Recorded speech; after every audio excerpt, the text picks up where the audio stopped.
The taxonomy of the Podex, a logic audit and synthesis. I keep circling back to this idea I've been nursing, like a philosopher who has accidentally adopted a feral concept and is trying to convince himself it's actually a pet. There is, I insist, a fourth darkness in the human soul, a type of moral mildew that doesn't fit neatly into the dark triad.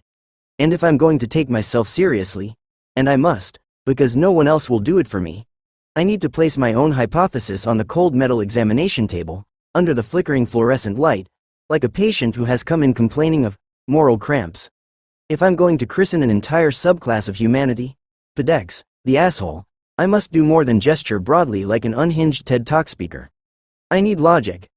I need metaphysics, and, dear God, I need to make sure I'm not simply using philosophy the way some people use historical analogies, poorly, and in high quantities. So here I am, scrubbing in metaphorical latex gloves, snapping dramatically like I'm about to perform surgery on the human condition, which, frankly, I am. The claim is simple to state yet alarmingly slippery, like a bar of soap in a military shower. Narcissism, Machiavellianism, and psychopathy. Our holy trinity of human awfulness. Do not exhaust the possible permutations of malevolent behavior. They're the headliners, yes. They're the rolling stones of moral rot. But there is a fourth darkness, the Ringo of evil. Less glamorous, less skilled, but somehow still there in every group photo, beating away in the background and ruining everyone's mood. This creature is not brilliant. This creature is not grandiose. This creature is not cold-blooded. They are, instead, the Podex. The asshole. The kind of human who exists like a spiritual pothole, small, unremarkable, but capable of destroying an axle. The kind of person who asks if they can have some of your fries and then eats all of them. The Podex is the one who sits where goodness ought to live, legs splayed obliviously, eating your snacks and refusing to put the toilet paper on the roll because it's not really my thing. The first test, my logical stress test, is definitional. What separates the Podex from the dark triad?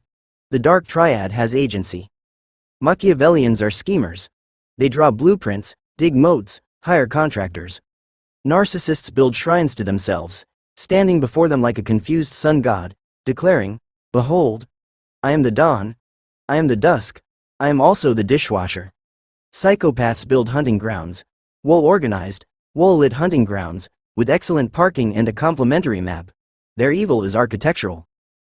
But the Podex builds nothing. They occupy. They are the metaphysical squatter who moves into the moral high ground, refuses to pay rent, and hangs a tapestry from Target as their declaration of ownership. If the dark triad is a storm, the Podex is mold.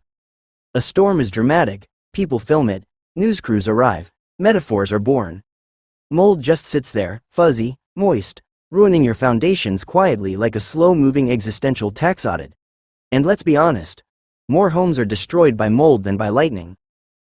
Immediately, my internal metaphysician, a stern figure in a toga, part Plato, part IRS auditor, nudges me to correct a prior error. I once proposed the existence of a form of mediocrity, as if Plato would immortalize something so catastrophically unimpressive in the realm of eternal perfection. That was sloppy metaphysics. Evil is not a form. Evil, in Platonic terms, is a lack, a privation. Like the hole in the donut, except without the delicious donut around it. Just the hole. Floating. Meaninglessly. So the Podex does not participate in a form of evil. The Podex participates in emptiness. A hollowed-out spiritual cavity.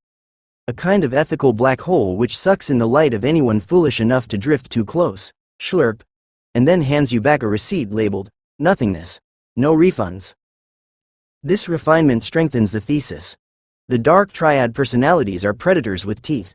The Podex is rot. When I call them assholes, I mean it biologically. They are pure output, no transformation, no digestion of moral substance, just the endless stream of excuses, projections, and badly formed opinions.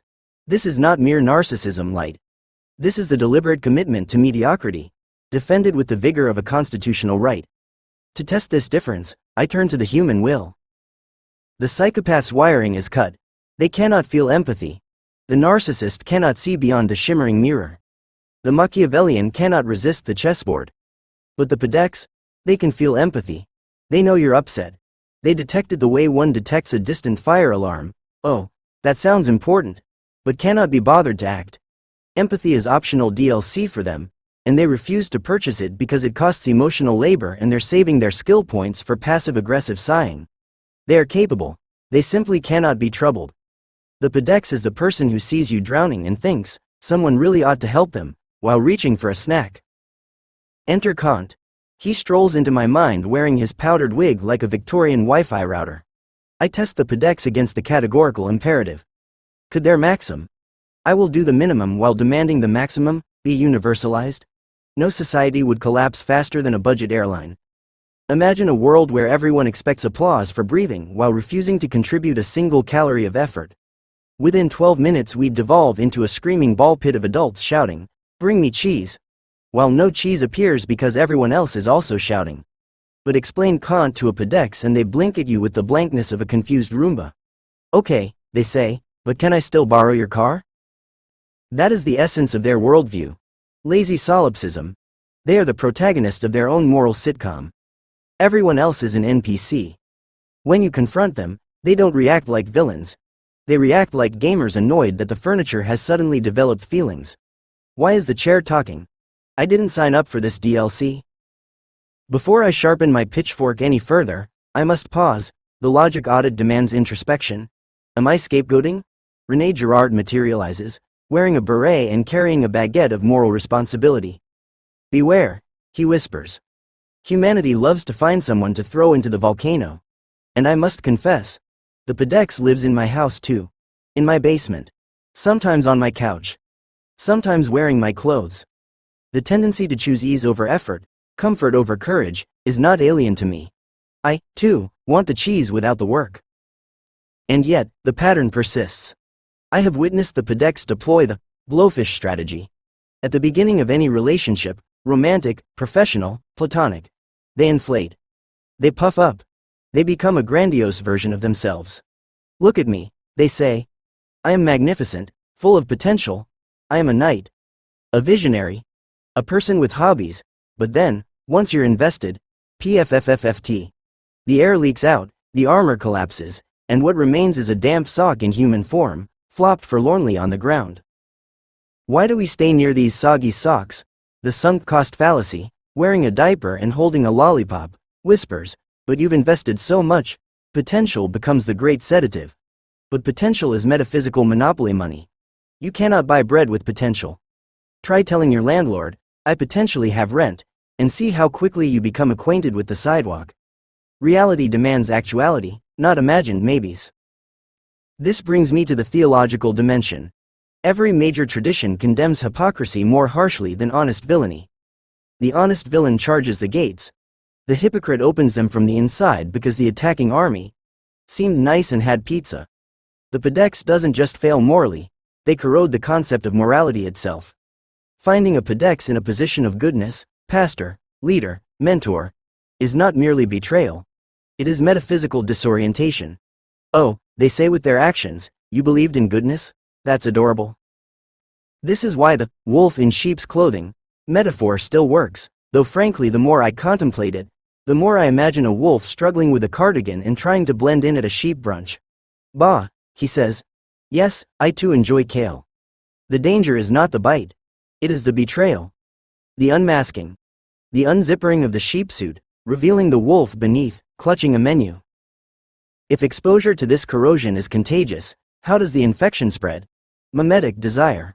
I watch a Podex flail incompetently and get rewarded. Oh, my brain whispers, so that's allowed now? It is the temptation to play dumb for convenience. And herein enters my personal saint. Marcus Aurelius, the emperor who spent half his reign muttering, "Do not scream at idiots." When he wrote, "The best revenge is to be unlike your enemy," he wasn't preaching. He was reminding himself not to throttle his advisors. Within this fourth darkness, I recognize two subtypes, the incompetent Podex and the lazy genius Podex. The incompetent one genuinely cannot perform the task. They try to make toast and accidentally summon fire. When confronted, they cry. Their tears form a shimmering force field of absolution. I didn't mean to set the curtains ablaze. The lazy genius is worse. They could build a rocket ship. They could build Rome in a day. But they realize that competence is a trap. If they do the thing once, they will be expected to do it again. So they adopt strategic incompetence. What is this egg you speak of? I am confused. Both reject the law of sacrifice. They want resurrection without crucifixion. They want enlightenment without meditation. They want to be Aristotle but without the reading part. Their entire existence is a loophole. And the thing about loopholes is that eventually someone else pulls the rope. Psychologically, they run on rationalization, an internal lawyer in a shiny tie explaining away their failures with a level of confidence usually reserved for monarchs and toddlers. They ghost you and call it boundaries. They lie and call it emotional efficiency. They steal credit and call it collaboration. They live in a fog of self-justification so thick that airports would cancel flights through it. From a utilitarian standpoint, their strategy produces short-term pleasure, long-term societal collapse.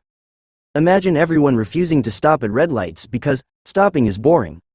Humanity would become an eternal demolition derby. The PDX is a free rider.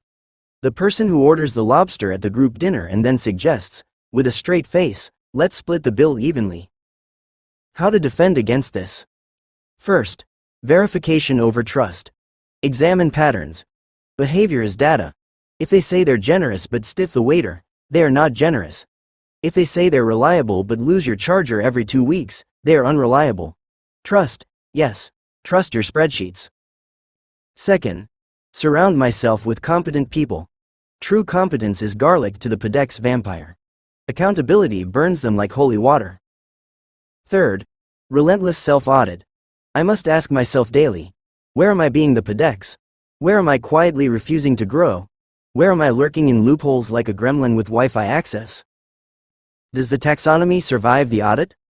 Yes, but not as a grand cosmic revelation. The PDX is not the dragon in the cave. They are the roommate who leaves plates in the sink. The Dark Triad is a slasher film. The PDX is a political committee hearing where no one answers the question and everyone blames supply chains. They are the fourth darkness. The darkness of the shrug. And so I hold the taxonomy, but lightly, like a torch in a windy cave. I name the PDX not to condemn, but to avoid becoming one. To tell the truth about what I see, and about myself.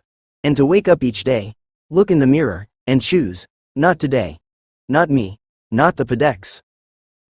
Zerga, in synthesis with the philosophers.